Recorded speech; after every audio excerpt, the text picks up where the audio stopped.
Schweig mir von dieser Meer, wovor stellt nicht Kind? Glaubst du, was starke Männer schon erfüllt mit Angst und Grauen zu fragen kann es dir getrauen?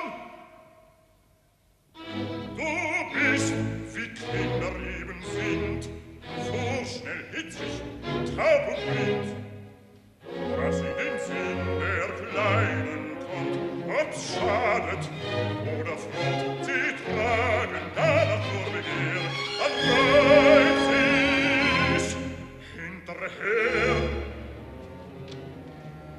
Wenn jetzt mein Wort ich dich nehme, wenn's dann zum Ende käme, gereut wird es dich. Drum schweig, merk dir's und hebe dich vom Ort. Oh nein, in tiefer Brust, rechten Mut, sehr in der Brust, trau meiner Kraft, oh trau dem Wort, bezog dich, gar stark und kühn in edler Ritterschaft. Ein Wort aus neuer Auferbrüht, ich lieb dich nur einen Tag, aber ich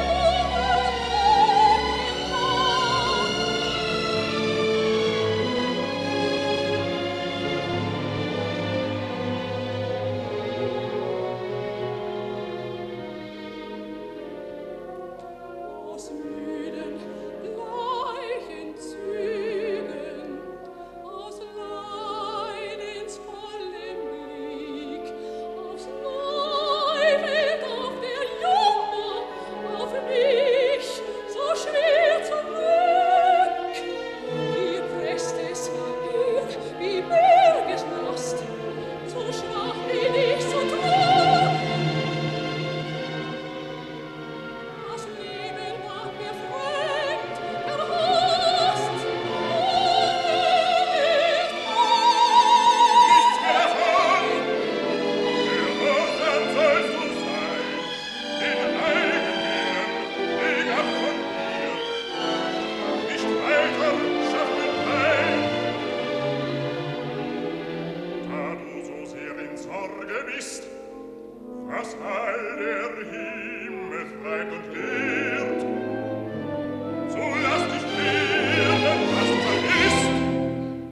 Vater, Mutter zu ehren.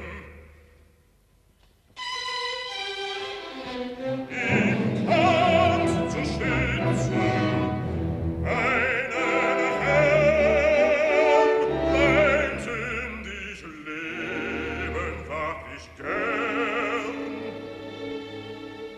Doch nie soll deine Unschuld rein für fremdes Fehl ein Opfer sein.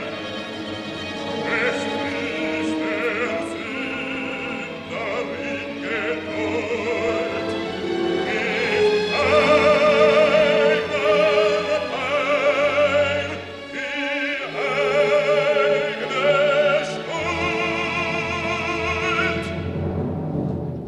Nun hör mein letztes Wort, lass ab und quäl mich nicht hinfort.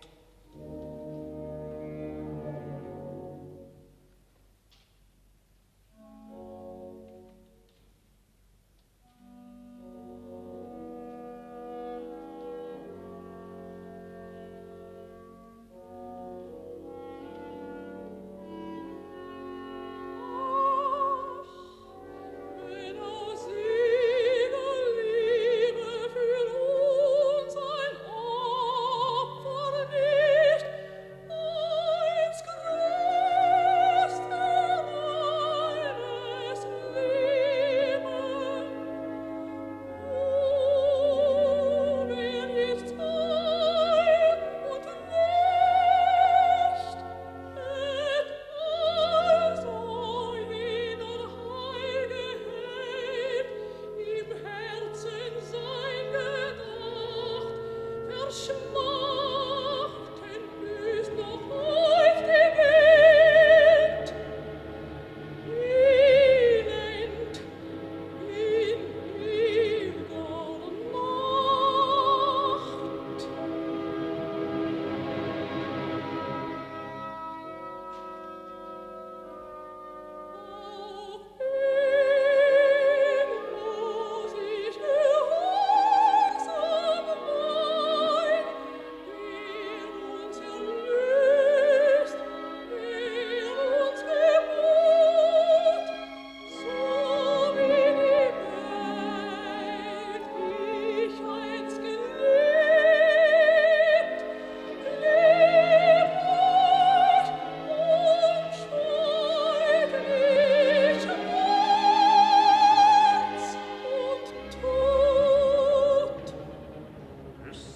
wie es will, mein letztes Wort gesprochen ist, redst du, ich schweige still.